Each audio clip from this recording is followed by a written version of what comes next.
নেতার বক্তব্য 10 মিনিট শুনলে কোরআন তেলাওয়াত তার কাছ থেকে 5 মিনিট শুনবো না কেন? নেতা বক্তব্য দেয়, এখন অনুমতি নেওয়া লাগে না। আপনারা ক্ষমতায় আসার পরে যদি কোনো কালে আছেন, এটা যেন ঠিক থাকে। এখন তো আপনারাও ক্ষমতায় নাই, কেউ নাই, ওই জন্য অনুমতি নেওয়া লাগে না।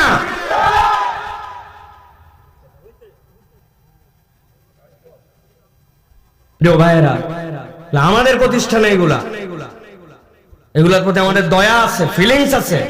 আমরা আসমান থেকে নাজিল হই নাই, এইগুলা থেকে বড় হয়েছি। কিন্তু এইগুলা মানুষকে এরকম করে জিম্মি করা উচিত নয়। আজকে কত তারিখ বলেন? সবাই বলবেন কয় তারিখ? আমাকে কয় তারিখের জন্য দাওয়াত দেওয়া হয়েছে? আমি এই 6 তারিখের মধ্যেই ওয়াজ শেষ করে চলে যাব ইনশাআল্লাহ।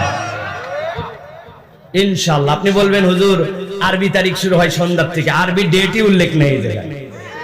আমার আপনি দাওয়াত দিয়েছেন 6 নভেম্বর। আব্দুল হাই সাইফুল্লাহ যা বলে তাই করে, একদম টনটনা ছেলে। এখন পর্যন্ত এইভাবেই চলাফেরা করতেছি, পছন্দ হলেও ভালো না কিচ্ছু করার নেই। এইটুকুর মধ্যে শেষ করে দেব ইনশাআল্লাহ। প্রিয় ভাইয়েরা, কোরআনুল কারীম শুনতে আসছি আমরা, ঠিক কি না? বুঝে থাকলে বলেন, এই কোরআনুল কারীম আমাদেরকে বেনিফিট দেয় কিনা? দেয়। কিন্তু আমরা হৃদয়ে জানি না কি আমাদেরকে বেনিফিট দেয়, কিভাবে কল্যাণ করে আমাদের জন্য কোরআন।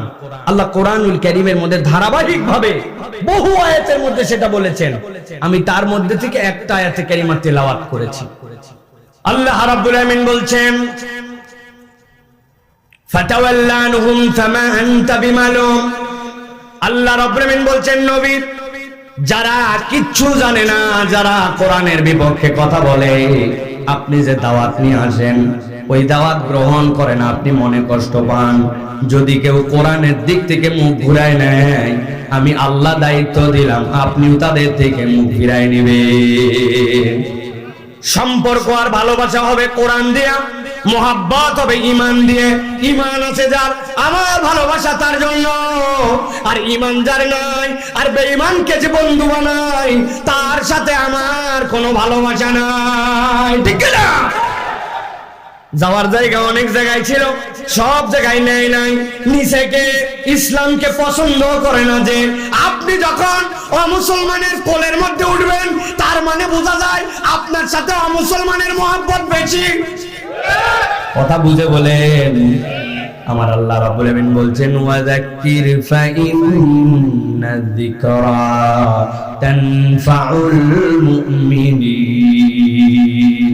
আল্লাহ রাব্বুল আমিন বলছেন, তবে হে পয়গম্বর, আপনাকে আমি দায়িত্ব দিলাম, ওয়াযাক্কির, আপনি বারবার স্মরণ করান, এই কোরআন থেকে বার্তাটা মানুষের কাছে তুলে ধরেন।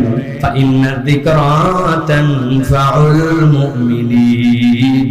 ওই কোরআনের কথা যদি জানা কথাও হয়, সেইটা যতবার শুনবেন, এই যে গভীর রাত পর্যন্ত সকল কিছুকে উপেক্ষা করে বসে আছেন, আল্লাহ বলছেন, আমি আল্লাহ গ্যারান্টার হলাম, আল্লাহ অবশ্যই অবশ্যই তোমার এর দ্বারা উপকার দিবে। কি উপকার দেয় কোরআন? আমরা কেবল কয়েকটা জানি, তার মধ্যে একটা জানি। কেউ যদি কোরআন পড়ে 1 হরফ পড়লে 10 সওয়াব হয়, ঠিক না? আল্লাহ রাব্বুল আমিন চাইলে এটাকে বহুগুণ বাড়ায় দিতে পারেন।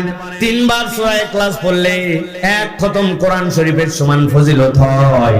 অমুক সূরা পড়লে এই সওয়াব হয়, তুমুক আয়াতে কারিমা পড়লে এই আমল করলে এটা হয়। কিন্তু আল্লাহ বলছেন, বান্দা, আমি এই জায়গাতে জেনারেল ভাবে বলেছি, কোনোটাকে আমি মুকাইয়াদ করি নাই। আল্লাহ বলছে, ফা ইন্না যিকরা তানফাউল মুমিনিন। তুমি যদি মুমিন হও, আমি আল্লাহ বললাম, তোমার সমস্যা কোথায় কোথায় বান্দা?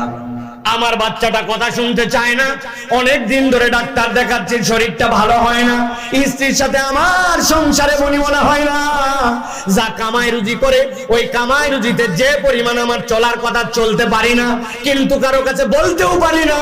সমস্যা, বৃদ্ধ হয়ে গেছি, মাজার ব্যথা আছে, শরীর খারাপ, নানান ধরনের অশান্তি, মনের মধ্যে কোনো কিছু নাই, তারপরেও কেন যেন সুখ পাই না। বুকে হাত দিয়ে বলেন তো, যা যা বললাম, এরকম কোনো সমস্যা আমাদের আছে কিনা? কথা বললেন আছে কিনা? আমার আল্লাহ বলছেন ফা ইন্না যিকরা তানফাউল মুমিনিন। আমি আল্লাহ গ্যারান্টি দিয়ে বললাম, তুমি যদি এই কোরআনের জিকির অনুসরণ করো, তোমার সমস্যা যে ধরনের, আল্লাহ সেই সমস্যাতেই কোরআন দ্বারা তোমার কল্যাণ করে দিবে। বিশ্বাস করেন এইটা? দেখেন আল্লাহ রাব্বুল আমিন কি বলছেন। আল্লাহ রাব্বুল আমিন বলছেন, বান্দা আমি না গ্যারান্টার হলাম, তোর যত ধরনের সমস্যা আছে সব দূর করব। গ্যারান্টিটা কিভাবে দিচ্ছি দেখ। কেউ একজন আপনার কাছে আসছে, আসার পরে বলছে, ভাই 10,000 টাকা হাওলাত হবে নাকি? বলছে হবে 10,000 টাকা হাওলাত, তবে বন্ড দেওয়া লাগবে। বন্ড, কোনো একটা কিছু বন্ড না দিলে, এখনকার মানুষ আপন হোক যাই হোক, ইসলামও বলতেছে তুমি বন্ড নিতে পারবে। বলে ভাই আমি আমার স্ত্রীর 2টা হাতের বালা আছে 2 ভরি, কিন্তু এইটা এখন বেচে দিতে চাই না, বেচলে দাম পাবো না। এই 2টা বালা আপনার কাছে জমা রেখে দিলাম, যেদিন 10,000 টাকা ফেরত দিব সেই দিন আপনি আমাকে এই বালা ফেরত দিবেন। এরকম বন্ড অনেক জায়গায় দেয় কিনা? টাকা হাওলাত নিচে, জমির দলিল দিয়ে রাখছে, আপনার কাছে জমির দলিল দিয়ে রাখলাম, 1 লাখ টাকা নিচে, কিন্তু জমি 20 লক্ষ টাকা ভ্যালুটা আপনার কাছে দেওয়া থাকলো, দেয় কিনা? আপনি টাকা নিছেন, ব্ল্যাঙ্ক চেক লিখে দিয়েছে, চাইলে আপনি কেস করতে পারবেন ব্যাংকের মধ্যে। এরকম ব্ল্যাঙ্ক চেক লিখে দিয়ে আপনার কাছ থেকে টাকা হাওলাত নেয় কিনা? আল্লাহ বলছেন কোরআন তোমার জন্য কল্যাণ করবে, তবে আমি বন্ডিংটা কোন জায়গা থেকে দিচ্ছি তোমার বান্দা বোঝার জন্য বলতেছে। আল্লাহ বলছেন, আল্লাহ রাব্বুল আমিন বলছেন, ওয়া মা খালাকাতুল জিন্না ওয়াল ইনসা ইল্লা লিয়াবুদুন।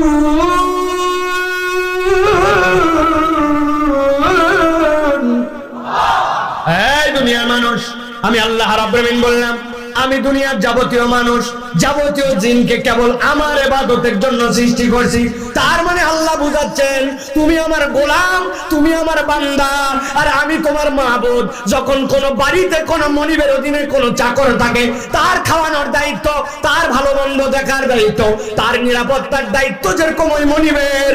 আল্লাহ বলছেন তুই আমার গোলাম, আমি আল্লাহ গ্যারান্টার হলাম, তোর ভালো মন্দ দেখার দায়িত্ব আমি আল্লাহর। আর আমি আল্লাহ সম্পর্কিত করলাম কোরআনের সাথে আমার যেই গোলামের সম্পর্ক আছে, তার কল্যাণ ওই কোরআনের সাথে আমি আল্লাহ সম্পৃক্ত করে দিলাম। আল্লাহ রাব্বুল আমিন এরপরে বলছেন, মা উরিদু মিনহুম মির রিজকিন ওয়া মা উরিদু আন ইউতঈমুন। আমি আল্লাহ চাই না তুই বান্দা আমাকে খাওয়াবি, তুই বান্দা আমাকে তোর পক্ষ থেকে রিজিক দিবি, না না না। আল্লাহ বলছেন, ইন্নাল্লাহু ওয়ার রাজ্জাকু যুল কুওয়াতিল মাতিন। আল্লাহ বলছেন, আল্লাহ মুকাফাক্কির, তিনিই তো তোমার রাজ্জাক। অতএব রাজ্জাক যখন তোমাকে বলে, তোমার কোনো চিন্তা থাকার কথা নয়, ঠিক না? মিশরের মধ্যে দুর্ভিক্ষ বেঁধে গেছে, এত দুর্ভিক্ষ, দুর্ভিক্ষের কারণে মিশরের মানুষ পেরেশান।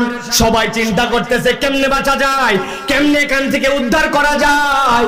বড় বড় ব্যক্তিরা সবাই চিন্তা করতেছে, সলা পরামর্শ করতেছে, সকলের মুখগুলা নিচু হয়ে গেছে। হঠাৎ করে এক জায়গাতে বড় বড় ব্যক্তিরা চিন্তা করছে কেমনে এই দুর্ভিক্ষ থেকে বাঁচানো যায়, কেমনে নিজেরা বাঁচা যায়, কেমনে অপরকে বাঁচানো যায়। সলা পরামর্শ হচ্ছে। ঘরের মধ্যে পাশ দিয়ে এক রাস্তা চলে গেছে। হঠাৎ করে একজন খেয়াল করে দেখে, কে যেন ওই পাশের রাস্তা দিয়ে একটা ফিলিংস এর গান গাতে গাতে চলে যাচ্ছে। পাগলা করা গান গাচ্ছে, আকাশেতে লক্ষ্য তারা, চাঁদ কিন্তু একটারে। আরে মিশরের মধ্যে তো বিশাল বড় দুর্ভিক্ষ লাগছে, এরকম ফাউল কে রে, এইরকম গান গাইকে ধর তরে দেখতো, এত সুকর্মণের মধ্যে কেন? বাইতে একজন দৌড়াই ধরছে, ধরে দেখে খালি গানই গায় না, কোমরের মধ্যে তার একটা কাপড় ছিল, দস্তর বন্ধ ছিল, ওইটা খুলে মাথার মধ্যে এরকম ঘুরায় আর গান গায়। তাহলে ফিলিংস ডবল, ঠিক কিনা? আরে ধরে নিয়ে আসছে। মিশরের লোকের দুশ্চিন্তার শেষ নাই। ব্যাককল কোথাকার, কোন সময় গান গাওয়া লাগে তাও জানিস না, তুই কি মনে করে এত ফুর্তিতে আসিস? বলে কি নিয়ে চিন্তা আপনাদের? বলে কি খাবো, কেমনে চলবো, সেইটা নিয়ে চিন্তা করে। আপনাদের চিন্তা আপনি করেন, আমার কোনো চিন্তা নাই। বাপবারে তোর খাওয়া লাগে না? বলে খাওয়া লাগে, কিন্তু আমি যেই মালিকের গোলাম, আমি যেই মনিবের গোলাম, উনার বাড়ি দোতলা, উনার বাড়িতে আমি 10 বছর ধরে কাজ করি। যত দুর্ভিক্ষ হোক না কেন, তার গোয়াল ঘরে আর তার যে গোলা, ওই গোলার মধ্যে কি পরিমাণ ধান গম সংরক্ষিত আছে আমার এইটা জানা আছে। আগামী 1 বছর দুর্ভিক্ষ হয়ে মিশরের লোক মরলেও আমার মালিকের কোনো টেনশন নাই। যেই না এই কথা বলছে, যারা ওইখানে চিন্তা করতেছিল তাদের চোখের দুয়ার খুলে গেছে। ওরা চিন্তা করতেছে, হায় রে, ওর কেবলমাত্র 1 বছরের খাবার মজুদ, আর 10 বছর ধরে তার বাড়িতে চাকরি করে। এই কারণে তার কোনো দুশ্চিন্তা নাই, কেননা সে জানে তার কতটুকু গম আছে, কতটুকু খাদ্য মজুদ আছে। আল্লাহ রাব্বুল আমিন বলছেন, ইন্নাল্লাহা হুয়ার রাজ্জাকুল কুওয়াতিল মাতিন।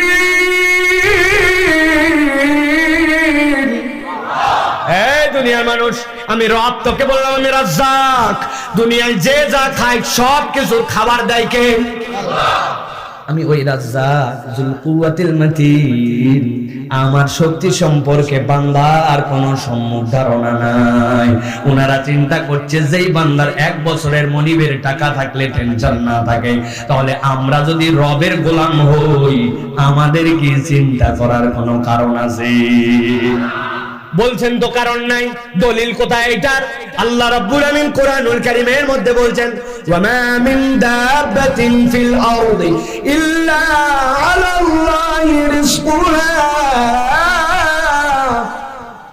এই দুনিয়ার মানুষ, আল্লাহ বলছেন, আল্লাহ দুনিয়াতে কোন রকম চতুষ্প দাব্বা, কোন প্রাণ আল্লাহ সৃষ্টি করেন নাই। বলেন তো আল্লাহ প্রাণ সৃষ্টি করছেন না করেন নাই? কিন্তু আল্লাহ বলছেন করেন নাই। আমি আল্লাহ রাব্বুল আমিন কোন দাব্বা সৃষ্টি করি নাই দুনিয়ার বুকে। মানুষ না, প্রাণী না, পিঁপড়া না, কুকুর না, ছাগল না, বিড়াল না, কিচ্ছু সৃষ্টি করি নাই। কে বলতেছেন? ইল্লা আলাল্লাহি রিজকুহা। তবে ওইটাই সৃষ্টি করছি যার রিজিকের জিম্মাদারি আমি আল্লাহ নিতে পেরেছি। সুবহানাল্লাহ। তাহলে আমাদের রিজিকের জিম্মাদার কে? জোরে বলেন কে? আল্লাহ। আল্লাহ হচ্ছেন আমাদের রিজিকের জিম্মাদার। এখন রিজিক আসবে কিভাবে? সিলসিলাটা মিলাই দেখেন, ওয়াযাক্কির ফাইন্না যিকরা তানফাউল মুমিনিন। এই কোরআন থেকে তুমি মোটিভেটেড হও, কোরআনকে হৃদয়ে ধারণ করো, কোরআনের দেখানো ব্যবস্থা গ্রহণ করো, আল্লাহ তোমাকে রিজিকের ফয়সালা অটোমেটিক করে দিবেন। সুবহানাল্লাহ। এই দুনিয়ার যত দুর্ভিক্ষ, যত অনাহার, যত অজাচার, সবগুলি কেবল কোরআনের বিধান লঙ্ঘন করার জন্য। আল্লাহ বলছেন সুদ মুক্ত পৃথিবী, আর আমরা বানাইছি সুদ যুক্ত পৃথিবী। আল্লাহ যে এখনো খাবার দেন, এই তো বেশি, ঠিক কি না? রব বলছেন তোমরা কোন দুনিয়ার বুকে ধোঁকাবাজি করতে পারবে না। মুসলমান মাত্রই টাউট, ফ্রড, ধোঁকাবাজ, মৃত্যু 2 নম্বর, ঠিক কি না? অধিকাংশ মাদ্রাসা পর্যন্ত আমাদের দ্বীন ইসলামের যে প্র্যাকটিস থাকার কথা, সেই প্র্যাকটিসের বাইরে আমরা অনেক ক্ষেত্রে চলে যাই। দ্বীনের বিধান আমরা মাদ্রাসাতেও পালন করতে পারি না, ঠিক না ভাই? আল্লাহ রাব্বুল আলামিন আমাদেরকে তাহলে এই যে কোরআনুল কারীম শোনার জন্য আসলাম, আল্লাহ রাব্বুল আলামিন নিয়ে আসলেন, এইটা আমাদের জন্য একটা নিয়ামত। কষ্ট হলেও এর মধ্যে আমাদের জন্য বরকত আছে, ঠিক কি না ভাই? বছরে একদিন যারা আসলেন আর যারা চলে গেলেন, অনেকে অনেক দূর থেকে আসছিলেন আমি জানি, কিন্তু তাদের থাকা সম্ভব হয় নাই। কিন্তু যারা আছেন তারা মনে করেন না যে এই থাকাতে আমাদের বোধহয় কোনো লাভ হলো না, আমরা কি পাইলাম এটার মধ্যে, বিষয় এরকম নয়। আমি আপনাদের কাছে ডিটেইলস একটা প্ল্যান করে আসছিলাম যে অন্ততপক্ষে দীর্ঘ একটা সময় নির্দিষ্ট একটা বার্তা, আমি যেখানেই যাই সেটার একটা শুরু আছে, শেষ আছে, এরকম কোনো কথা বলি না। যেহেতু আমি গজল পারি না, যেহেতু আমি অন্য ধরনের ফানি টক অথবা অন্য ধরনের কিচ্ছা এগুলো আমার জানা নাই, এই জন্য আমি যতটুকু বলি এর মধ্যে থাকার চেষ্টা করি। এখানে কোনো সাইড টাইম পাস করার আমার কোনো সুযোগ নাই, যদিও এটা শেখা মনে হয় গুরুত্বপূর্ণ এখন, তাই না ভাই? বক্তা 5টা গজল গেলেই তো 20 মিনিট পার, নামার পরে বলবে 1.5 ঘন্টা ফাটাইছি। আসলে দেখবেন ওর ভূমিকার গজল এইগুলা দিয়ে ওর 1 ঘন্টা নাই, ঠিক না? আমি কোনো বক্তার সমালোচনা করছি না, এটা আমার অযোগ্যতার কথা বলছি যে আমি এগুলো বলতে পারবো না। এই জন্য নির্ধারিত একটা বিষয়ে আপনাদের কাছে অল্প একটুখানি কথা বলতে চাই। রাজি আছেন তো ইনশাআল্লাহ? আছেন আপনারা? কারা কারা আছেন দেখে একটু হাত টান টান করে তোলেন তো দেখে। হেলান থেকে একটু কারা দেন, একটু জোরে নড়াচড়া দেন, একটু পাটা পরিবর্তন করেন। কোমরে যেভাবে বসেছিলেন অন্য পা চেঞ্জ করেন, পা চেঞ্জ করে বসেন। সবাই পা চেঞ্জ করেন, সবাই পা চেঞ্জ করেন, একটু করেন। আরেকটা সুযোগ দিলে ভালো হয় আপনাদেরকে, যে অনেকেরই যাওয়ার মন আছে কিন্তু যেতে পারতেছেন না, যাওয়ার একটা সুযোগ দেই। দিব? সবাই একটু দাঁড়ালে পেছন থেকে আমরা দেখতে পাবো না, আপনারা আস্তে আস্তে করে চলে গেলেন যাদের যেতে মন চায়। এত রাত পর্যন্ত জোর করে থাকার কোনো কারণ নেই। যদি যেতে চান তাহলে আমরা দাঁড়াবো একবার। যাবেন আপনারা? দেখেন আপনারা, আমি কিন্তু দায়ী না ভাই, কারণ আমি আপনাদের কাছে খোলামেলা বলে নিছি। তাহলে হাত একটু তুলছেন সকলে, একটু পিছনে টান দেন, একটু টান দেন, একটু ডানে বামে নড়াচড়া দেন, কোমরটা নড়ান, পাটা বদল করছেন, হাতটা এরকম করে ধরেন, এরকম আমার মতো, এরকম নখের মধ্যে নখ ধরে ডানে টান দেন। এবার একটু বামে দেন, হ্যাঁ, এবার একটু পিছনে দেন, এবার একটু শক্ত করে হাতটা সোজা করতে হবে সবাইকে। আর ডানে বামে তাকায় দেখেন কারা কারা হাত শক্ত করতে পারে না। ওই চাচার বয়স 80+, দেখেন হাতটা শক্ত কেমন, দেখেন ওই যে চশমা পরা চাচা, হাত শক্ত করেন। হ্যাঁ মুরব্বী, এর থেকে বার করেন বাবা, হ্যাঁ হ্যাঁ বার করেন। চাদরের চাচা হাত বের করছে, আলহামদুলিল্লাহ বলেন। ওই যে উনি ঘুমায় গেছে, ওনাকে উঠাতে হবে। ডাক দেন, ডাক দেন, ডাক দেন। এই যে বাবা, ওঠেন ওঠেন বাবা, ওঠেন, দুই হাত। মাশাআল্লাহ। কোন স্বপ্ন দেখছেন? না, দেখে না, দেখে না, দেখে নাই। সোজা করেন, সোজা করেন, শক্ত করছেন সবাই। এবার গলাটা একটু পরিষ্কার দেন। হয় নাই, ভালো করে দেন। বাহিরের লোক মনে করছে বাপরে রাস্তাতে অনেক লোক চলে গেছে, কেউ বোধাই নাই। এত সোজা নয়। দ্বীনের মহব্বত করে, ইমানের তাগাজায় অনেক মানুষ এখানে আছে, ঠিক না? এবার একটু হিম্মত করে হাত শক্ত করেন, গলা পরিষ্কার করছেন। এবার বুক বরাবর হাত টানে বরাবর। সময় সংক্ষেপ, আর মাত্র কয়েক মিনিট আছে। একটু চিৎকার করে একটা তাকবীর দিতে হবে, পারবেন ইনশাআল্লাহ? আকাশ বাতাস মুখরিত করে জীবনের কোন শব্দ করে তাকবীর দেন নাই, পারবেন ইনশাআল্লাহ? রেডি সবাই?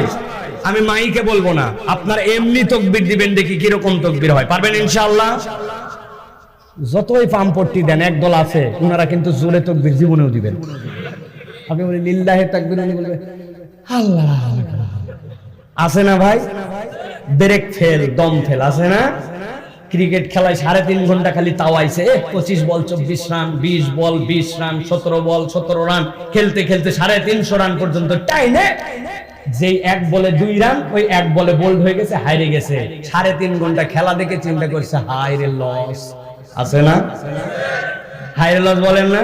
কিন্তু এখানে যে বসে আছেন, লস আছে না রে ভাই। এটা জান্নাতে উচ্চ মাকামে আমাদেরকে নিয়ে যাবে ইনশাআল্লাহ।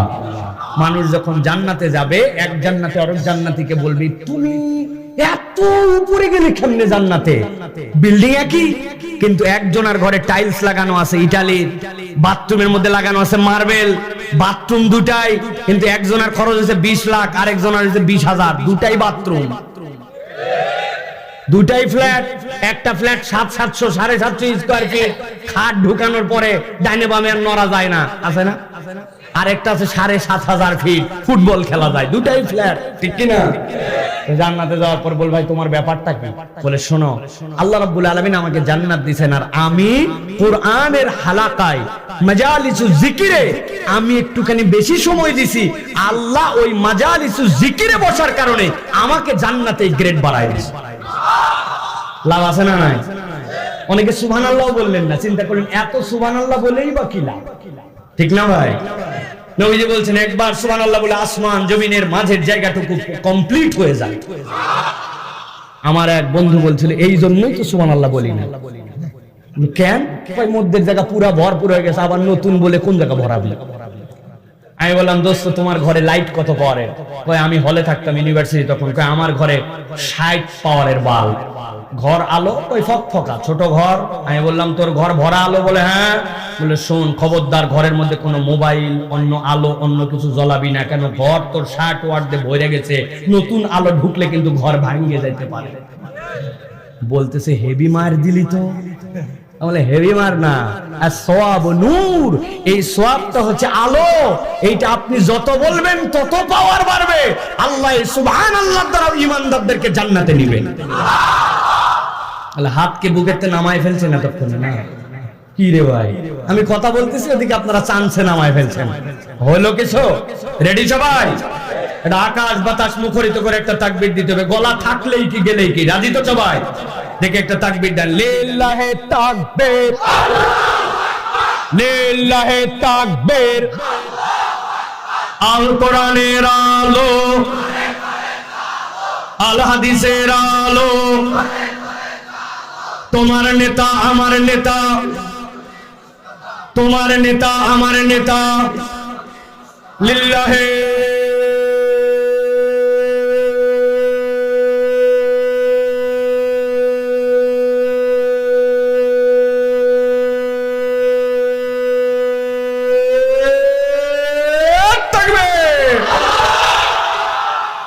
আলহামদুলিল্লাহ আলহামদুলিল্লাহ বলেন।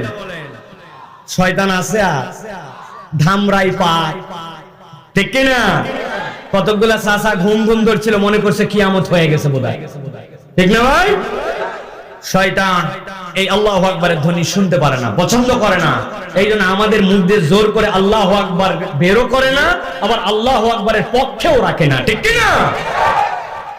অতএব আজকে চলুন আমরা কোরআন থেকে অল্প একটু সময় নির্ধারিত একটা বিষয়ে গুরুত্বপূর্ণ একটা বার্তা শুনবো ইনশাআল্লাহ। বিতাড়িত শয়তান থেকে আশ্রয় প্রার্থনা করে যারা যারা হেলান দিয়েছেন দুই হাত, তারা এই হেলান থেকে উঠে সোজা হবেন, আবার হেলান দিবেন, কিন্তু আমি সময় দিব সেটার জন্য। 2 মিনিট পরে আবার আরাম করে বসতে পারবেন, কিন্তু এখন টন টাইট হন, হেলান বন্ধ।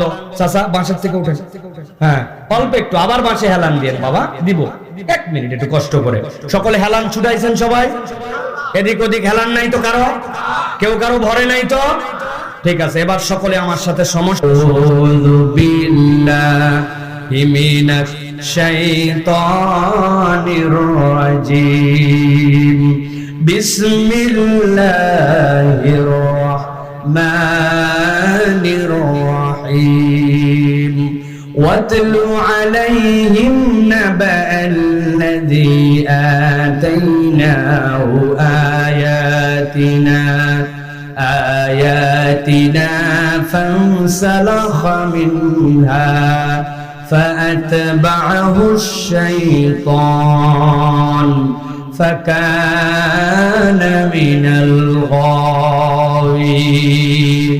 الله رب العالمين কুরআনুল কারীমের 7 নম্বর সূরা আরাফের মধ্যে আমার নবীকে বলতেছেন, ও আমার হাবিব, আপনার কাছে এমন একটা বার্তা দেওয়া হলো, আপনি খাতামুন নবীন, আপনার পরে আর কোনো নবী আসবে না, কিন্তু কিয়ামত পর্যন্ত আপনার উম্মতের জন্য এমন 4টা আয়াতে কারিমা দিলাম, যে 4 আয়াতে কারিমার মধ্যে কিয়ামত পর্যন্ত আপনার উম্মতের জন্য আমি রব্বুল আলামিন এমন দিক নির্দেশনা ঢুকায় দিলাম, এই আয়াতে কারিমার বার্তা বান্দা যদি একবার হৃদয়ে ধারণ করে, ওই বান্দা কখনো সিরাতুল মুস্তাকিম থেকে গাফেল হবে না। আল্লাহ রাব্বুল আলামিন বলছেন, ওয়াতলু আলাইহিম, হে নবী আপনি তেলাওয়াত করেন, হে নবী আপনি আপনার উম্মতকে জানায় দেন, নাবা আল্লাযী আতাইনাহু আয়াতিনা, এমন একটা বার্তা যেটা আপনার উম্মতের নয়, কিন্তু আপনার উম্মতের আগে এমন একটা ঘটনা ঘটেছিল। আব্দুল্লাহ ইবনে মাসউদ রাদিয়াল্লাহু তাআলা বলছেন, আল্লাহ রাব্বুল আলামিন এই জায়গাতে যে আয়াতে কারিমার কথা বলেছেন, যে আয়াত যে আল্লাহর অনুগ্রহ দেওয়া হয়েছিল, সেইটা ছিল বালআম ইবনে আবার, আব্দুল্লাহ ইবনে আমর বলেন, উমাইয়া ইবনে আবি সালত, এই দুইজনের একজনের ব্যাপারে এখানে কথা বলা হয়েছে। তবে আব্দুল্লাহ ইবনে মাসউদের ভাষ্য অনুযায়ী বালআম ইবনে আবার ছিল হযরতে মুসা আলাইহিস সালামের সময়ের একজন বিখ্যাত ব্যক্তি। ওই ব্যক্তির যেই গুণের কারণে সে বিখ্যাত ছিল, সেইটা হচ্ছে আল্লাহর কাছে সে যা দোয়া করত, এক মুহূর্ত দেরি হতো না, দোয়া করতে দেরি, কবুল হতে দেরি হতো না। আমাদের উম্মতের মধ্যেও এরকম দোয়া কবুলের হিস্ট্রি আছে, দোয়া করে এক মুহূর্ত দেরি হবে না, দোয়া কবুল হয়ে যায়। আল্লাহ রাব্বুল আলামিন বলছেন, নবী আপনি এই ঘটনাটা আপনার উম্মতকে জানায় রাখেন। হযরতে বালআম, হযরত আব্দুল্লাহ ইবনে মাসউদ বলছেন, বালআমের কাছে যেই না দোয়া চাইতো, সাথে সাথে দোয়া কবুল হয়। মুসা আলাইহিস সালাম যখন দুনিয়ার বুকে হক নিয়ে আসলেন, ওই সময় যারা মুসা আলাইহিস সালামের বিরোধিতা করছিল, তারা সবাই মিলে চলে গেল বালআমের কাছে। বালআম শোনো, তোমার কল্যাণের জন্য আমরা তোমার কাছে আসছি। কি কল্যাণ? বলে শোনো, মুসা নামে একজন পয়গম্বর দাবি করছে, সেই পয়গম্বর মানে তো আল্লাহ রাব্বুল আলামিনের খাস ব্যক্তি, যাকে তাকে তো আল্লাহ পয়গম্বরই দেন না, পয়গম্বরকে তো আল্লাহ স্বয়ং গাইড করেন। এখন তুমি এই বনের মধ্যে একটা বাঘ একাই ছিলে, কিন্তু তোমার বনের মধ্যে কিন্তু আরেকটা বাঘ আসছে। এখন তোমার ভালোর জন্য আসছি। কি জন্য? বলে তুমি আল্লাহর কাছে বদদোয়া করো, আল্লাহ যেন মুসাকে তার যে কয়টা দলবল আছে ওইগুলা সব ধ্বংস করে দেন। বালাম বলল, না না না, এইটা আমার দ্বারা সম্ভব নয়, এইটা আমার জন্য শোভনীয় হবে না। লোকজন বলল, এখন তোমার মন্দ যদি তুমি করো তাহলে আমাদের কি করার? কেননা ইতিমধ্যেই তোমার দপ্তর থেকে না যে কিছু কিছু মানুষ এখন মুসার কাছে জড়ো হতে শুরু করছে। লোকজন তখন নানা ভাবে বুঝালো। আল্লাহ রাব্বুল আলামিন বলছেন কোরআনুল কারীমের মধ্যে, ওই মানুষটা সাথে সাথে তাদের প্ররোচনায় প্ররোচিত হয়ে আল্লাহর কাছে হাত তুললো, আয় রব্বুল আলামিন, তুমি মুসাকে তার কওম সহ ধ্বংস করে দাও। যেই নাই কথা বলেছে, আল্লাহ রাব্বুল আলামিন ওই দোয়া তো কবুল করেনি নাই, উল্টা তার যে দোয়া কবুলের পাওয়ার আল্লাহ তাকে দিয়েছিলেন, সাথে সাথে তার থেকে ওই পাওয়ারটা উঠায় নেওয়া হয়েছে। আল্লাহ রাব্বুল আলামিন কোরআনুল কারীমের মধ্যে বলছেন, ফানসালাখা মিনহা ফাআতবাহু শাইতান ফাকানা মিনাল গাওয়িন। আল্লাহ বলছেন ওর যে পাওয়ার চলে গেল, যেতেই পারে, এতে তার কি ক্ষতি হতে পারে, কিন্তু আল্লাহ বলছেন ভিন্ন একটা বার্তার কথা। আল্লাহ এমনি এমনি নবীকে বলেন নাই, ওয়াতু আলাইহিম নাবা আল্লাযী আতাইনাহু আয়াতিনা, আমার গোলামকে আমি একটা আয়াত দিয়েছিলাম, নিদর্শন দিয়েছিলাম, দোয়া করলেই তার দোয়া কবুল হয়। কিন্তু সে সত্যকে উপেক্ষা করে আল্লাহ বলছেন ফানসালাখা মিনহা, সে তার মুখটাকে সেখান থেকে ফিরাই নিল, আল্লাহর অনুগ্রহকে সে মূল্যায়ন করলো না। এইটুকু যদি না করে তার কোনো ক্ষতি ছিল না, কিন্তু আল্লাহ বলছেন কেউ যদি আল্লাহর বিধান থেকে মুখ ফিরায় নেয়, আল্লাহর হুকুম থেকে নিজের মাথা খাটায় যদি সরায় নেয়, আল্লাহ বলছেন তার একটা বড় ক্ষতি হয়। ফাআতবাহু শাইতান, ওই জায়গা আর খালি থাকে না, গ্যাপ থাকে না, ওই জায়গাটার শয়তান তখন তার অনুগামী হয়। দুনিয়াতে অনেক মানুষ আছে যারা শয়তানি করে, আমরা বলি না ভাই, শয়তানি করা মানে কি? শয়তানের একটা রাস্তা আছে, ওই রাস্তাটা আল্লাহর ঘোষিত নয়, আপনি এখন শয়তানের অনুসরণ করতেছেন।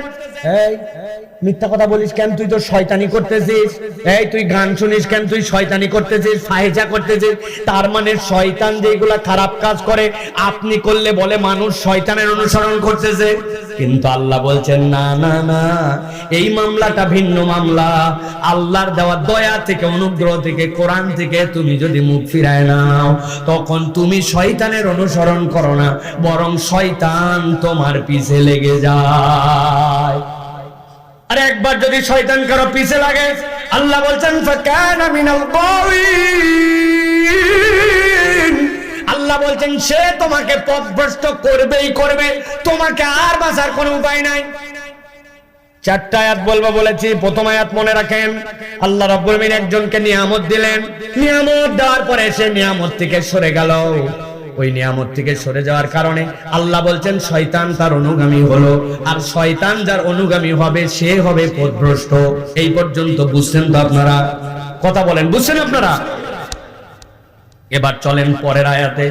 আল্লাহ রাব্বুল আলামিন বলছেন ওয়ালাউ শি'না লারাফা'নাহু বিহা ওয়ালাকিন্নাহু আখলাদা ইলাল আরদি ওয়াত্তাবা'a হাওয়া। আল্লাহ বলছেন এই দুনিয়ার মানুষ যদি সে চাইতো তার মর্যাদা আরো বৃদ্ধি হবে। আল্লাহ বলছেন ওয়ালাউ শি'না লারাফা'নাহু বিহা, সে ওই মিথ্যার পক্ষে না নিয়ে তার হাজার কষ্ট হোক, হাজার মানুষ তাকে ভয় দেখা, সে অন্য কোনো দিকে না যে সে চাইলে সে যদি আল্লাহর কিতাবের অনুসরণ করত, আল্লাহ তার মর্যাদা বাড়ায় দিতে পারতেন। কিন্তু সে আল্লাহর কিতাব অনুসরণ না করে দুইটা দোষে দুষ্ট হলো। কয়টা? কথা বলেন, দোষ কয়টা? হাতগুলো এরকম করে রেডি করেন, রাত গভীর হয়ে গেছে, বলতে হবে এবার আল্লাহ রাব্বুল আলামিন কয়টা দোষের কথা বলছেন। হাত বের করতে হবে আরেকবার, সবাইকে, বাবারা কষ্ট দিব, হাত নামান। আল্লাহ কয়টা দোষের কথা বলছেন ভালো করে খেয়াল করেন। এবার দোষ নম্বর 1, আল্লাহ বলছেন আল্লাহ চাইলে তার মর্যাদা বাড়াতেন, কিন্তু এই বেটা কি করছে? প্রথমে শয়তানের অনুসরণ করতে শুরু করছে। আর আল্লাহ বলতেছেন আগের আয়াতের মধ্যে দুইটা দোষ, আল্লাহর বিধান থেকে মুখ ফিরাইছে। ঠিক আছে তো? এই আয়াতে আল্লাহ বলছেন দুইটা দোষ আরো তার আছে। কি দুইটা দোষ? আল্লাহ বলছেন ওয়ালাকিন্নাহু আখলাদা ইলাল আরদ ওয়াত্তাবা'a হাওয়া। ওই ব্যক্তির পরে কি করলো জানো নাকি? আখলাদা ইলাল আরদ, তার যাবতীয় কার্যক্রম দুনিয়ামুখী করে দিল, জমিনের দিকে তার মুখ ফিরাই দিল। খালদুন মানে আপনি যেদিকেই ফিরেন আপনার গতিটা ওই দিকেই নির্ধারিত। চুম্বকের যে ধর্ম এটা আপনি জানেন, উত্তর দক্ষিণ হয়ে থাকবে, ঠিক কিনা? উত্তর দক্ষিণের বিপরীতে আমরা পূর্ব পশ্চিম বুঝি, কিন্তু আপনি চুম্বককে যত ঘুরান যাই করেন, যদি শূন্যের উপরে ছেড়ে দেন সে উত্তর দক্ষিণ হয়ে যাবে। আল্লাহ বলছেন আখলাদা মানে সে এমন ভাবে দুনিয়াদার হলো যেমন ভাবে আল্লাহর দেওয়া বাহিমাতুল আনআম পশুরা যেরকম করে জমিনমুখী। বুঝেন নাই আপনারা? ভালো করে বলে, হঠাৎ করে দেখছেন আপনি একটা আম গাছ লাগাইছেন, আম গাছটা 5-7 হাত পর্যন্ত উঁচু হয়ে ডাল ছড়াইছে। দেখেন আপনার এলাকার একটা রাম ছাগল চেনেন, এত বড় বড় কানওয়ালা, উনি দেখে 2 পা উঁচু করে পাতা খাচ্ছে, আছে কিনা ভাই? অনেক সময় আপনারা দেখছেন কিনা গরু পর্যন্ত 2 পা উঁচু করে দেয়, আছে কিনা? কিন্তু বুঝে থাকলে বলেন তো, যেই রাম ছাগল, যেই ছাগল উঁচু করে সুন্দর করে ওই জায়গাতে পাতা খায়, উপর থেকে খায়, ওর কি 2 পা আসল নাকি 4টাই ওর মিলায়? ওর মুখটা অলওয়েজের জন্য জমিন মুখে সাময়িক উঠছে, কিন্তু তাকে নেমে যেতে হবে। আবার যেই না 4 পা সমান করছে, ওর মা মুখ আর উঁচু থাকে না, ওর মুখটা নিচু হয়ে যায়। গরুর মুখ নিচু, ছাগলের মুখ নিচু, সবগুলার মুখ নিচু। আল্লাহ কোরআনুল কারীমে অন্য আয়াতের মধ্যে বলেছেন এই বিষয়ে আলাদা করে। রব্বুল আমিন বলছেন দুনিয়াতে অনেক ধরনের প্রাণী আছে, তার মধ্যে এক দল আছে মুকিব্বান আলাওয়াজি, যারা সরীসৃপ মুখের ভরে চলাফেরা করে। আরেক দল আছে জমিনমুখী আখলাদা ইলাল্লাহ।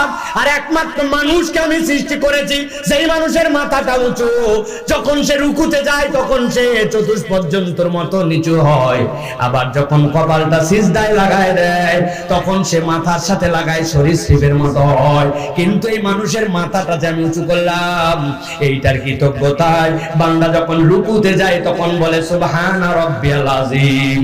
আমি যদিও সোজা হয়ে থাকি কিন্তু মাথা হালাইছি, কিন্তু মাথা হালা অবস্থাতেও আমি বলতেছি আমার রব হচ্ছেন মহান। সিজদায় যখন যায় তখন বলে সুবহানা রাব্বিয়াল আলা। এই রব আমার মাথা যখন একবারে নিচে, তখনও আমি সাক্ষ্য দিচ্ছি আমার রব সবচেয়ে বড়। আমার আল্লাহ বলছেন কিন্তু এই ব্যক্তি কি করলো? ও নিরেট দুনিয়াদার হয়ে গেল, দুনিয়া ছাড়ার কিচ্ছু বোঝে না। আখলাদা ইলাল আর। আর 2 নম্বর তার দোষ হলো ওয়াত্তাবা হাওয়া, সে নিজের আত্মার অনুগামী হয়ে গেল। মন যা চায় সেই তখন তার ইলাহ।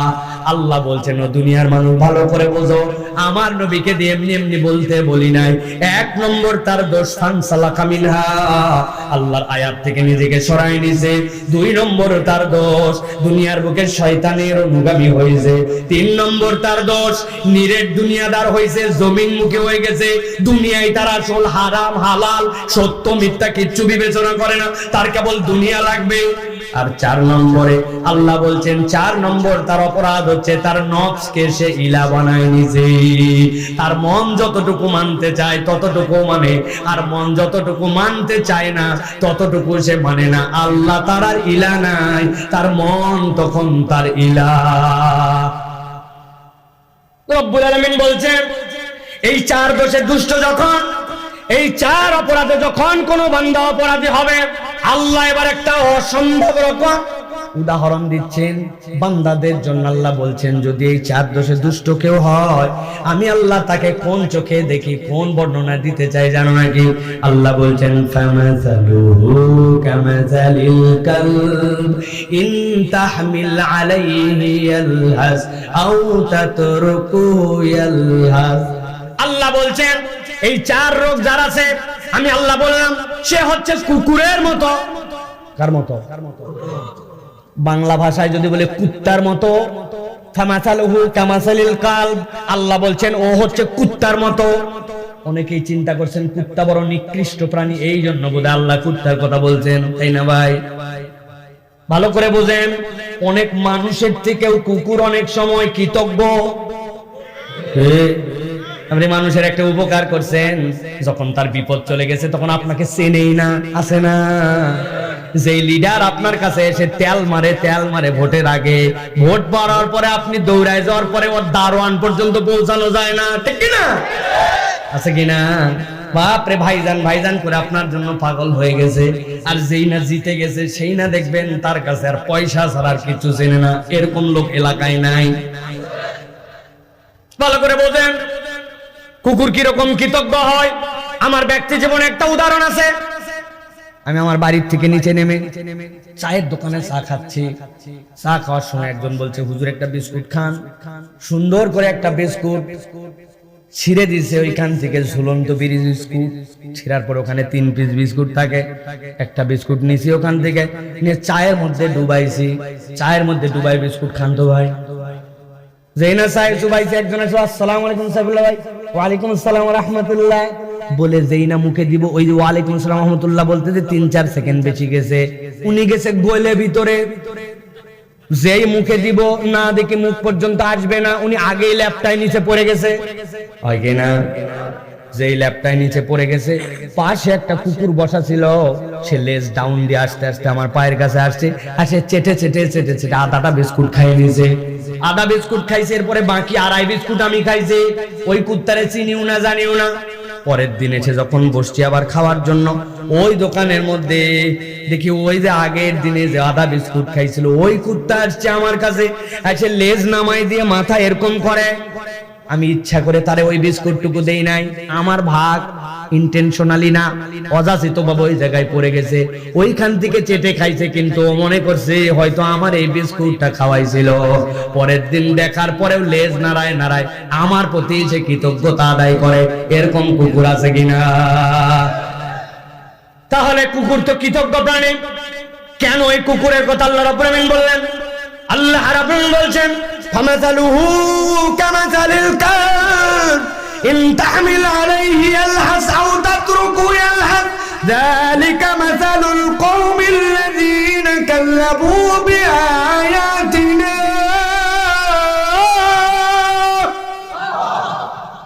আল্লাহ বলছেন, আমি এমনি এমনি বলি নাই, আমি আল্লাহ এই জন্য বলছি, তোমরা যদি কেউ কুকুরকে ধাবার দাও, কুকুরকে যদি কেউ তোমরা বোঝা চাপায় দাও, কুকুরের গাড়ি তো তোমরা কেউ বানাও না, কিন্তু কুকুরকে কেউ যদি দাবরানি দেয়, কেউ যদি তার বোঝা চাপায় দেয়, তাহলে কুকুর বড় হাঁপাতে শুরু করে। আর যদি কুকুরকে কিছু নাও দাও, ও চারিত্রিক ভাবে কুকুর সব সময় অস্থির আর হাঁপায়, ঠিক কি না? বিরাট করে ধাবরা দিচ্ছেন, জিব্বা এতখানি বাইর করে দেখবেন হাঁপাচ্ছে। আবার আমি দেখছি আমার বাড়ির সামনে প্রায় 19টা কুকুর আমার বাড়ির সামনে রাত্রেবেলা শুয়ে আছে চুপচাপ, কিন্তু ওই সময় সে অস্থির, মুখ দিয়ে নিঃশ্বাস নিঃশ্বাস, মাঝে মাঝে লেজ নড়ে, মাঝে মাঝে কান নড়ে, আছে কিনা? আল্লাহ বলছেন ভালো করে বোঝো, কুকুরকে যদি দাবরানি দাও তবুও সে অস্থির, আর যদি তাকে কিছু না করো তারপরেও চিত্তগত ভাবে সে অস্থির। এইটার কারণ কি? এইটার কারণ সায়েন্টিস্টরা একটা ব্যাখ্যা করেছেন, যেই সকল প্রাণী নাক দিয়ে নিঃশ্বাস নিয়ে তার অক্সিজেন বুকে সাফিসিয়েন্ট হয় না, ওদেরকে মুখ দিয়ে যাদেরকে নিঃশ্বাস নিতে হয় তারা অস্থির চিত্তের হয়। কুকুরের নাকের মধ্যে রব্বুল আমিন এমন কতগুলা পাওয়ারফুল ইনগ্রেডিয়েন্ট দিয়ে রাখছেন, যেই সুগন্ধ আপনার কাছে কেবল সুগন্ধ, ওর মধ্যে থেকে সে আলাদা কিছু খুঁজে বের করতে পারে। বিড়ালও পারে। বহুদিন আগের কথা, 2002 সালে একবার ভয়াবহ বন্যা হয়েছিল। আমার বাড়িতে 3টা বিড়াল ছিল। এখন নিজেদেরই থাকার জায়গা নাই, নিজেদেরই চৌকি, চৌকির উপরে তুলছে টেবিল, টেবিলের উপর আম্মা তুলছে রান্নার জন্য চুলা, বিড়াল কোন জায়গায় রাখবে? আব্বা বলছে বিড়ালগুলা এত মায়া করে লাভ নাই, বস্তার মধ্যে ভরে যেই ক্যান্টিনটা আছে ওই ক্যান্টিনের কাছে নিয়ে যায় দিয়ে আসো, যাতে করে ওখানে খাইয়ে দেয় বাঁচতে পারে। আমি মনের দুঃখ, বিড়াল প্রেমী মানুষ আমি, মনের দুঃখ, কিন্তু তারপরেও বস্তার মধ্যে ভরে কান্দের মধ্যে নিচে নিয়ে এতখানি পানি ভাঙ্গে ভাঙ্গে যাচ্ছি, ভাঙ্গে ভাঙ্গে ভাঙ্গে ভাঙ্গে গেছি। যাওয়ার পরে ওই ক্যান্টিনের কাছে যেখানে শুকনা, যেই জায়গায় একটা হোটেল আছে, হোটেলের জায়গায় স্যানিটারি দিয়ে ওদের থেকে বিদায় আদায় নিয়ে আদর করে চলে আসছি বাড়িতে। বিশ্বাস করেন, আমি চলে আসি জোহরের সময়, আসরের সময় দেখি আমাদের বাড়ির যে বাউন্ডারি ওয়াল, ওই বাউন্ডারি ওয়াল উপরে উনি আসে ম্যাও ম্যাও করে। আমি তো অবাক হয়ে গেলাম, কি রে, সেই জায়গায় আমার জন্যই পানি ভাঙ্গে, হাঁটু পানি ভাঙ্গে যাওয়া কঠিন, বিড়াল কেমনে আসলো? আব্বা জিজ্ঞাসা করলো, বিড়ালের বস্তা কি কান্দে করে নিছিলে নাকি ঝুলায় ঝুলায়? আমি বললাম বিড়াল আবার কান্দে কেমনে নাই ঝুলায়? ওই মাটি শুনতে শুনতে গেছে, আইসে চলে আসছে বাড়ি খুঁজে, আছে কিনা? ওই কুকুর, যেই কুকুর আপনি তাকে দাবরানি দিলেও লাফায় আর দাবরানি না দিলেও অস্থির থাকে, এর কারণ হচ্ছে তার নাক বন্ধ থাকে আলাদা ধরনের অন্য অ্যাসিড দিয়া, অন্যান্য লালা দিয়া, এই কারণে মুখ দিয়েও নিঃশ্বাস নিতে হয়। এই জন্য কুকুর অস্তিত্বগত ভাবে একটুখানি অস্থির প্রকৃতির হয়।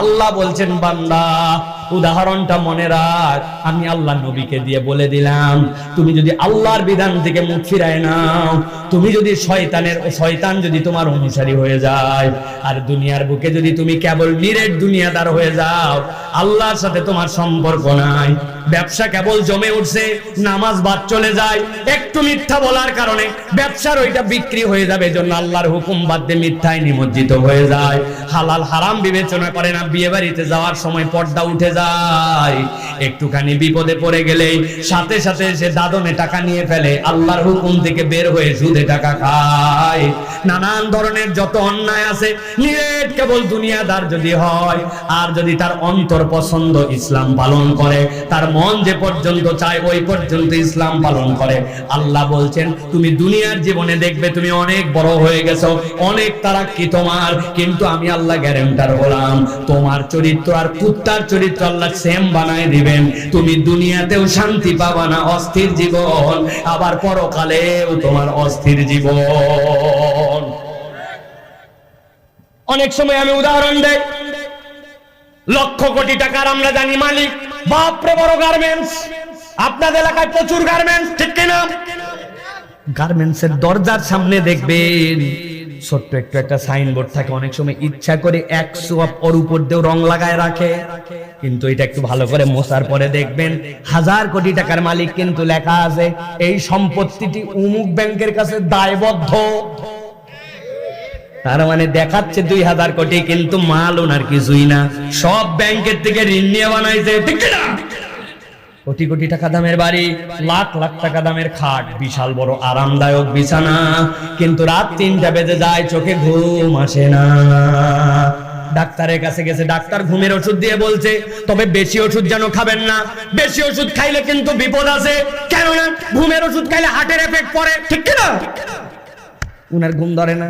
আর একটা লোকের উদাহরণ আমার খুব পছন্দ, হাজার বার বলি আমি এইটা, উত্তরবঙ্গ থেকে সবজির ট্রাক আসে, ওই যে কাউরান বাজার ঢাকা, ওই কাউরান বাজারে বড় বাজারের মধ্যে সব বড় বড় ট্রাকের থেকে কফি আনলোড হয়, লাউ আনলোড হয়, কুমড়া আনলোড হয়, যত ধরনের বেগুন মূলা সব আনলোড হয়, বড় ট্রাক থেকে ছোট ট্রাকে ওঠে, অথবা ছোট ট্রাকের বদলে সুন্দর সুন্দর ভ্যানে করে পুরা ঢাকা শহরে যায়, তাই তো ভাই? ওইখানে এক ধরনের লোক আছে, ওদের সারাদিন কোনো কাজ নাই, রাত 12টার পর থেকে ওদের কাজ শুরু হয়, মাথার মধ্যে এত বড় টুকরি, ওই টুকরি নিয়ে প্রত্যেক রাত্রে 700-800 টাকা কামাই করে, ওই ট্রাক থেকে নামায় ছোট ট্রাকের মধ্যে উঠায় দেয়, কিন্তু ওই দিন জাম বেঁধে গেছে সাভারে নবীনগরে, আর ট্রাক রাইট টাইমে ঢুকতে পারে নাই, রাত বেজে গেছে, 2টা ট্রাকের খবর নাই, ওইদিকে বোঝা গেছে যে সুন্দর করে কুমিল্লার দিকেও কোথাও একটা বিশাল প্যাঁচ বাঁধছে, এই জন্য ট্রাক আসে নাই। ওই ব্যক্তি কি করবে তখন? ওই টুকরিটা আইল্যান্ডের মধ্যে ফেলাইছে, কোমর থেকে গামছা খুলে ওই টুকরির মধ্যে দিয়ে কাত হয়ে শুয়ে গেছে, পাশ দিয়ে 20 টনের ট্রাক যায়, বিল্ডিং কেঁপে যায়, কিন্তু ওই ব্যক্তি ওই টুকরির মধ্যে শুয়ে শুয়ে নাক ডেকে ঘুমায়, আছে কি না? আল্লাহ রাব্বুল আলামিন বলছেন, ভালো করে বোঝো বান্দা, আমি রব্বুল আলামিন তোমার জন্য বললাম, যালিকা মাযালুল কওমিল্লাযীনা কাযযাবু বিআয়াতিনা, এই উদাহরণ কাদের জন্য দিলাম? ওই কওমের জন্য উদাহরণ দিলাম যারা আমার আয়াতকে অস্বীকার করবে। আমি যদি আপনাদের কাছে জিজ্ঞাসা করে বুক ফুলাই উত্তর দেন, আমরা কেউ আল্লাহর কোন আয়াতকে অস্বীকার করে? বুঝে বলবেন, কিন্তু আমরা কি আল্লাহর কোন আয়াত অস্বীকার করি? বলছি অনেক জোরে না, কিন্তু একটু হিসাব মিলালে দেখবো পদে পদে আমরা আল্লাহর আয়াতকে অস্বীকার করি। বিয়ে শাদী লাগছে আপনার, বিয়ের মধ্যে ইসলামের একটা বিধান আছে, ইজাবার কবুল লাগবে, ওয়াতুন নিসা সাদাকাতিন্না নিহালা, আপনার জন্য বিয়ের মধ্যে দেনমোহর লাগবে, আপনার জন্য বিয়ের মধ্যে ওলিমা লাগবে, আউলিম ওয়ালাউ বিশাতিন, একটা ছাগলের বাচ্চা দিয়ে হলে ওলিমা করবেন, ইসলামের বিয়ের মধ্যে শেষ। কিন্তু ধামরায়ের বিয়ে কি এর মধ্যে শেষ? আগে 3 দিন আগে মেহেদি সন্ধ্যা, তার আগে হলুদ সন্ধ্যা, এরপরে বিয়ের দিন নিয়ে যায় পার্টি সন্ধ্যা। নিয়ে চলে গেছে কমিউনিটি সেন্টারে। যাওয়ার পরে বলছে ভাবি একটু করেন, একটা সেলফি। বলছে তুই কে রে, তোকে তো চিনলাম না। বলছে আমি পাড়া তো, এলাকা তো, দেশা তো ভাই। আছে না ভাই? ওর 14 পুরুষের সাথে ওর দেখা করা যায় নাই, অত ওইখানে উনি সেলফি তোলার জন্য চলে গেছে। একজন বলছে এগুলা করা ঠিক না, বলছে বিয়ে শাদীতে এগুলা করাই লাগে, মানুষের জীবনে একবারই বিয়ে হয়। আছে কি না? এই পর্যন্ত তাও মানা যায়, কিন্তু 7 দিন আগের থেকে বড় বড় ডেক নিয়ে আসি আপনার বাড়িতে বিরাট বড় মজমা কায়েম করছেন, এলাকাবাসীকে জানাত দিচ্ছেন আপনার বাড়িতে বিয়ে ডিস্টি ডিস্টি ডিস্টি ডিস্টি ডিস্টি ডিস্টি। আছে কি? আরে কথা বলেন। ওই মুরব্বীকে ধরছেন, চাচা হাজী সাহেব আপনার বাড়িতে এগুলা কেন হয়? বলছে বাবা তোরও বেটি আছে, তোরও বিয়ে দেওয়া লাগবে, একটা দিন সহ্য কর, ছেলে পেলে এগুলা করে একটু। আছে না? এত বড় দাড়ি সাহেব, এত বড় জুব্বা সাহেব, হাজী সাহেব, উমুক সাহেব, নামাজি সাহেব, রোজাদার সাহেব, কিন্তু উনিও মনে করছে ইসলামের বিয়ে যতটুকু ওইটুকু দিয়ে তৃপ্তি হয় না, একটু বাড়ায়া। আল্লাহর আয়াত অস্বীকার করেন না, কিন্তু এইটা যদি কেউ করে সে আল্লাহর আয়াত মানলো না, অস্বীকার করলো। কথা বলেন। আপনি আপনার বাচ্চাকে আপনার বাড়িতে খাওয়ান, সকালবেলা উঠে মা মারতেছে, বেদম মার দিচ্ছে সন্তানকে সকাল 8টায়। পাশের বাড়ির থেকে ভাবি বলছে, ও ভাবি এত মারেন কেন? বলছে বলেন না ভাবি, কেইসা বেয়াদব। সকালবেলা কি বেয়াদবি করলো? বলছে এমন একটা স্যার সিরিয়াল পাওয়া যায় না, মাসে মাত্র 8 দিন পড়ায়, সকাল 7টার সময় প্রাইভেটে যাওয়া লাগে। বেয়াদবের বেয়াদব, রাত্রে দেরি করে ঘুমায়, সকালবেলা উঠে না। ওই 8 দিনের মধ্যে 3 দিনই যায় নাই, মারবো না মানে পড়ালেখা গোল্লায় উঠলো। কথা বলেন, কথা বলেন। কিন্তু যেই মা 8টার সময় যাওয়ার জন্য সন্তানকে না যাওয়ার জন্য শাসন করে, ওই বাড়ির থেকে সন্তান 6 মাস কোনোদিন ফজরের নামাজে যায় নাই, ওই বাপ মা কোনোদিন অ্যাকশন নেয় না। ভালো করে বোঝেন। আপনি একটু আগেই বলছেন, আল্লাহ বলছেন যালিকা মাসালুল কওমিল্লাযীনা কাযযাবু বিআয়াতিনা, এইটা ওই কওমের জন্য যারা দুনিয়ার বুকে আল্লাহর আয়াতকে অস্বীকার করে। আপনি বলেন অস্বীকার করেন না, কিন্তু আপনার আমার আচরণ হিসাব করে দেখা গেলে দেখা যাবে আল্লাহর অধিকাংশ আয়াতের প্রতি আমাদের পূর্ণ আস্থা নাই। ঠিক না? মজা করে মাঝে মাঝে বলি, বিয়ে বাড়ির অনুষ্ঠানে গেছে, যাওয়ার পরে এক মহিলার সাজগোজ দেখে বলছে ভাবি আপনার চিনলাম না, একটু সুন্দর করে কোথাতে সাজলেন, আপনার নাম কি? বলছে গর্ধব। কোথাকার, চিনবি না কেন? আমি তোর পাশের বাড়ির তসলিমা আপা। বলছে হাই হাই, সারা জীবন তো বোরকা পরছেন, কিন্তু আজকে আপনি যে পরীর মতো আছেন, চিনবো কেমনে? কি বুঝলেন? উনি বোরকা পরে সব সময়, কিন্তু মনে করছে বিয়ে বাড়িতে আবার এত সাজলে আবার বোরকা কেমনে? যে দামি ড্রেস কিনছি ঈদের দিন যদি আবার ড্রেসের উপরে বোরকা পরে তাহলে আবার পর্দা কেমনে? ও বলতেছে আল্লাহর কথা শুনে, না না আল্লাহর কোন আয়াত আমি অস্বীকার করি না, কিন্তু তার আচরণে প্রমাণ হয়ে গেছে আল্লাহর আয়াত সে বিশ্বাস পূর্ণ করে না। মিথ্যা ছাড়া দোকানদারি নাই, গালি ছাড়া মুখ নাই, চায়ের স্টলে গিবত ছাড়া নাই। কথা বলেন। দাড়ি গাল খিলাল করতে করতে 2 জনার গিবত শুনছে, শুনে শেষে চিন্তা করছে বাপরে বাপেরা তো খুব সহি কথা বলতেছে, এখন আমাকে তো একটা কিছু বলা লাগবে। উনি কৌশলে বলছে আল্লাহ মাফ করুক, এগুলা কথা বলা ঠিক না, তবে না বলেও পারি না, কথা ঠিক। বুঝেন নাই না? আল্লাহ মাফ করুন, এগুলা কথা বলা উচিত না, না বলেও পারি না, হুজুর আসলেও খারাপ। বলছে কিনা?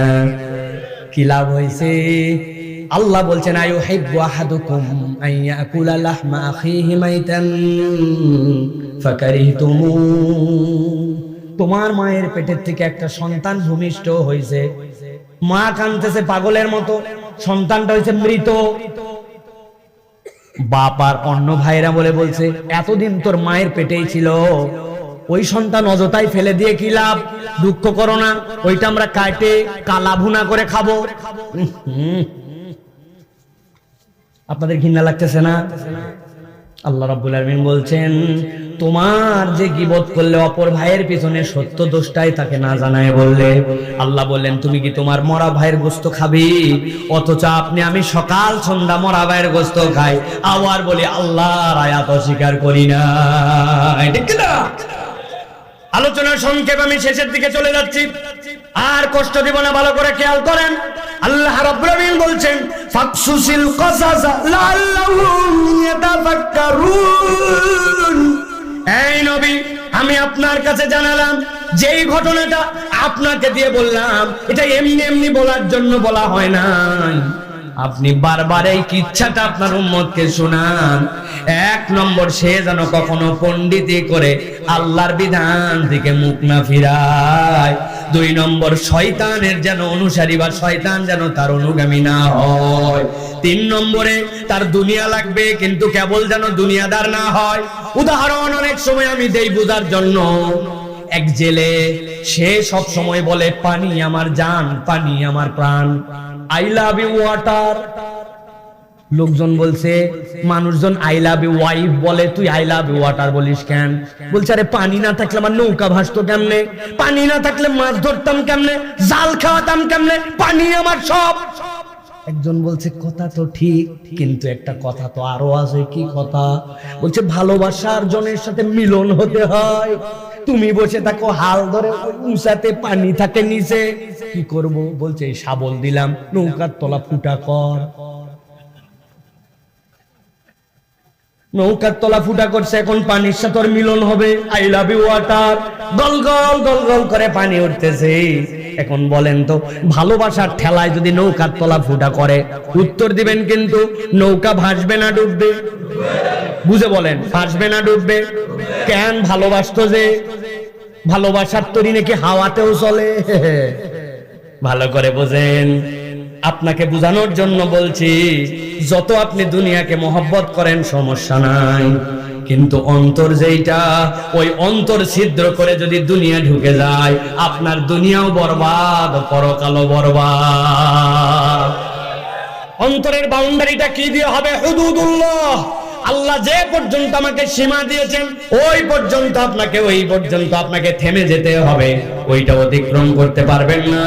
আল্লাহ এই জন্য বলছেন, এই চারটা বিষয় সব সময় খেয়াল রেখো। নিরেট দুনিয়াদার হয়ে যেও না, আর তোমার অন্তর যা চাই তাই করো না। আমার মন যা চাই তাই করবো আমি। এখনকার যুবকদের টেন্ডেন্সি এইটা, ঠিক কিনা? আমার চোখ, আমার টাকা, আমার শরীর। বাপ, তোমার শরীর কত বড় হ্যাডাম, তোমার শরীর। আরে বেকুব, এই যে মোবাইল, এই মোবাইল, যারা মোবাইল নিয়ে জ্ঞান গবেষণা করতেছেন, এই মোবাইলের প্রত্যেকটা বিষয় আছে মানুষকে ফাঁদে ফেলার।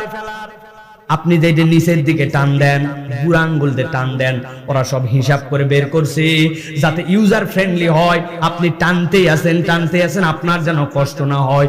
এক সময় খালি নিচে টান, উপরে টান, ডানে টান, বামে টান, এই টানের শেষ নাই। কথা বলেন ঠিক কিনা? এই মোবাইল আপনার 5000 মিলি অ্যাম্পিয়ারের ব্যাটারি, কিন্তু এই মোবাইলও আপনি দেখবেন সারাদিনে একটা মানুষ 300 বারের উপরে মোবাইল খোলে না। টপ এইটা, একটা মানুষ 220 থেকে 280-র মধ্যে মোবাইল খোলে। আপনি মোবাইল খোলেন, হয়তোবা দেখা যাচ্ছে নেট ইউজ করার জন্য, কল রিসিভ করার জন্য, কল করার জন্য, ফেসবুক ইউটিউব দেখার জন্য, কিন্তু আপনি সারাদিনে একবার চার্জ দিয়েছেন, চার্জ দেওয়ার পরে আপনার মোবাইলটা 5000 মিলি অ্যাম্পিয়ারের ব্যাটারি শেষ হয়ে যখন 10% নিচে চলে আসে, তখন আপনাকে চার্জের জন্য সিগন্যাল দেয়, ঠিক কিনা? আপনি একবার ভাবলেন না? আপনি মনে করতেছেন আপনার শরীর, আপনার রাত্রেবেলা আপনি ঘুমায় গেছেন, আর সারাদিন আপনি আপনার চোখের এই পলকটা অনবরত 22,000 বার কমসে কম ফেলেছেন। আপনার বয়স হয়ে গেছে 50 থেকে 70 বছর। ওই মায়ের পেট থেকে আসার পরে চোখের পলক ফেলেই গেলাম, কিন্তু মোবাইল সারাদিনে 300 বার খুললে চার্জ দেওয়া লাগে। আপনাকে আল্লাহ রাব্বুল আমিন বিনা চার্জিং সিস্টেমে, আল্লাহর পক্ষ থেকে দেওয়া সিস্টেমে আপনার চোখটা আবার খোলায়। সকালবেলা আপনার ব্রেন কাজ করে, কান শুনে, মুখ কথা বলে, কিন্তু চোখের পাতা যদি বন্ধ হয়ে যেত, আপনার আমার করার কিছু ছিল? সব না আপনার ইচ্ছায় হয়, তাহলে এই যে মুরব্বীর যে দাঁত পড়ে গেছে, কত বড় শক্তি থেকে উনি দাঁত ধরে রাখো। পারবো আমরা কেউ? ওই যে আমি এখন, ওই যে আমার মুরব্বী, আরে মুরব্বীর কথা কি বলবো, আমার চুলের এই জায়গায় পেকে শেষ। আমার বাচ্চারা বলে বাবা তুমি তো বুড়া হয়ে গেলে। আমি বললাম মা আমি বুড়া হই নাই, আসলে আমি আল্লাহর দেওয়া সিগনালে আসলে আমি মরে গেছি। আমার চুল কাঁচা, ঠিক না ভাই? অনেকের রোগ আছে সেটা ভিন্ন কথা, কিন্তু একটা নির্ধারিত বয়সের পর আপনার চুল পাকে না। সুম্মা রাদাদনাহু আসফালা সাফিলিন, আল্লাহ বুঝাচ্ছে তোর কাঁচা চুল পেকে গেছে মানে শেষ। তোর চোপার শক্তি ছিল আগে, এখন শেষ। আগে লম্বা দৌড় দিতে পারলে, এখন অল্প একটু দৌড়ালে তোর হাঁপ লেগে যায়, তোর হাঁপ শেষ। তুই একটা খোলস হয়ে আছিস, তোর সব অর্গান গুলা মৃত্যুর দিকে যাচ্ছে। আমি যেরকম চাঙ্গাও করতে পারি নাই, আমি আমার মৃত্যুকেও ঠেকাতে পারি না, ঠিক না? তবে কেমনে ভাবতেছেন আমার ইচ্ছায় আমি চলি? না না না, আল্লাহ রাব্বুল আমিন এই জন্য বলছেন, ও দুনিয়ার মানুষ, আমি রব্বুল আমিন তোমার জন্য বললাম খবরদার, ওয়ালাকিন্নাহু আখলাদা ইলাল আরদি ওয়াত্তাবা হাওয়া, তোমার মন পছন্দ জিন্দেগিটা বাদ দিয়ে দাও, আল্লাহ যা বলে তার মধ্যে থেকে যাও। আর যদি না থাকো, আমি আল্লাহ চ্যালেঞ্জ দিলাম, দুনিয়াও তোর অস্থির হবে, পরকালও কুত্তার মতো অস্থির হবে। শেষ আয়াত আল্লাহ বলছেন সাআ মাসালু মাসালাল কওমুল্লাযীনা কাযযাবু বিআয়াতিনা। আল্লাহ বলছেন এই কথা যে এত আপনি বললেন, এটা সমান হবে তাদের জন্য যারা আল্লাহর আয়াত আসার পরেও আল্লাহর আয়াতকে বিশ্বাস করে নাই, ওরা মানেই না, ওরা ইসলামের প্রতি নাই, ঈমানের উপরে নাই। আপনি বললেও যা, না বললেও তা। আল্লাহ রাব্বুল আমিন বলছেন ওয়া আনফুসুহুম কানু ইয়াজলিমুন, আর তারা নিজেদের উপরে জুলুম করছে। আল্লাহ বুঝাতে চান এই বার্তাটা কাফের মুশরিকদের জন্য নয়, বরং আমার প্রিয় ঈমানদার বান্দা যারা আমাকে বিশ্বাস করে, তারা যেন এই চারটা দোষে দুষ্ট না হয়ে দুনিয়াও না হারায়, আখিরাতও না হারায়। এই জন্য নবী আপনি বারবার স্মরণ করায়া দেন। আল্লাহু আকবার। শেষ কথা আমার প্রিয় ভাইরা, জিজ্ঞাসা করি আপনাদের কাছে, একটু ঠান্ডা মাথায় বুঝে উত্তর দেন, জানি সবাই জানেন। বলেন তো ভাই, কিয়ামতের দিবস কি হয়ে গেছে? কথা বলেন। আল্লাহ রাব্বুল আলামিন কি আমাদের বিচার ফায়সালা করে ফেলছেন? কিন্তু বিচার ফায়সালাও হয় নাই, কিয়ামতও আসে নাই, কিন্তু রব্বুল আলামিন বান্দাকে 1000 বছর আগে জানাইছেন, কিয়ামত পর্যন্ত জানাতে থাকবেন যে বান্দা আমি তোর জন্যই বার্তা দিয়ে দিলাম, একটা বান্দাও যেন ধরা খাইস না, আমি একটা বান্দাকেও জাহান্নামে পাঠাতে চাই না। বান্দা তুই যেন আমার আয়াত শুনে সেখান থেকে যেন মুখ ফিরাই নিস না।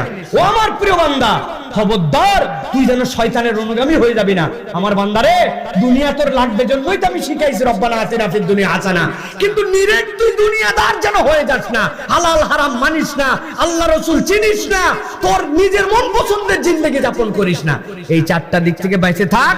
নবীকে দিয়ে আগেই প্রশ্ন ফাঁস করে দিলাম, কবরে আসবি, জান্নাতের দরজা খুলে যাবে, মিজানে ফার দ্রুত পার হয়ে যাবি, হাসরে ডান হাতে আমলনামা দিয়ে রব্বুল আলামিন তোকে জান্নাতে ঢুকাই দিবেন। সুবহানাল্লাহ। তাহলে আমরা কি জান্নাতে যেতে চাই? সকলে জান্নাতে যেতে চাই? যদি আমরা জান্নাতে যেতে চাই, তাহলে এই 2 আয়াতে কারিমা যেটা আপনাকে বললাম, তাও প্রায় 1 ঘন্টা আপনাদের কাছে বলেছি আমি এই বিষয়টি বোঝানোর জন্য প্রিয় ভাইরা, যে আমরা আল্লাহ রাব্বুল আলামিনের কাছে অনুগামী হই। প্রিয় ভাইরা, ওয়াজের পরে ওয়াজ শুনতেছি, আমরাও ওয়াজের পরে ওয়াজ করতেছি, আমারও পরিবর্তন নাই, আমাদেরও পরিবর্তন নাই। ভাই কতদিন এরকম করে চলবো? সিদ্ধান্ত নেন যে আজকের থেকে মুখের দাড়িটা রেখে দিব, মিথ্যা কথা আর বলবো না, গালি আর দিব না, যুবক মায়ের কথা শুনবে, টাকুর নিচে প্যান্ট থাকবে না, নামাজ পড়বো, দোকানদারি করব, ব্যবসা একটু কম হোক, মিথ্যা কথা জেনে বুঝে বলে ধোকা দিয়ে মানুষের সাথে দোকানদারি করব না, সন্তানদেরকে ইসলামের উপরে রাখবো, মা বোনেরা পর্দা পুশিদা করবো, গীবত গিল্লা করবো না। কঠিন রে ভাই, কঠিন রে ভাই। একটু চেষ্টা করলে একটু চেঞ্জ, নচেত শুধু ওয়াজ শুনে গেলাম আর চলে গেলাম, কোনো চেঞ্জ হচ্ছে না, আমাদের জীবনের কোনো পরিবর্তন হচ্ছে না, একই ধাঁচে চলতেছি আমরা, ঠিক কি না? একটু আমরা চেঞ্জ করার চেষ্টা করি। আল্লাহ রাব্বুল আমিন তৌফিক দান করেন, বলেন আল্লাহুম্মা আমিন। আল্লাহ আমাদের আশা বসাকে কবুল করেন, বলেন আল্লাহুম্মা আমিন। আল্লাহ রাব্বুল আমিন আমাদের আজকের আয়োজন, আজকের এই চমৎকার হালাকা, চমৎকার পরিবেশ, এই মাদ্রাসাকে যেন আল্লাহ কবুল করেন। যারা আপনারা দান খয়রাত করেছেন, আল্লাহ সকলের দানকে বহুগুণে বাড়ায় দেন। আল্লাহ বাকি কাজগুলোকে আল্লাহ গায়েবী খাজানা থেকে পূরণ করে দেন। এই প্রতিষ্ঠানে যারা সহযোগিতা করে দুনিয়ার থেকে চলে গেছেন, আল্লাহ তাদেরকে যেন মাফ করে দেন। হাদা মা ইনদি ওয়াল ইলমু ইনদাল্লাহ।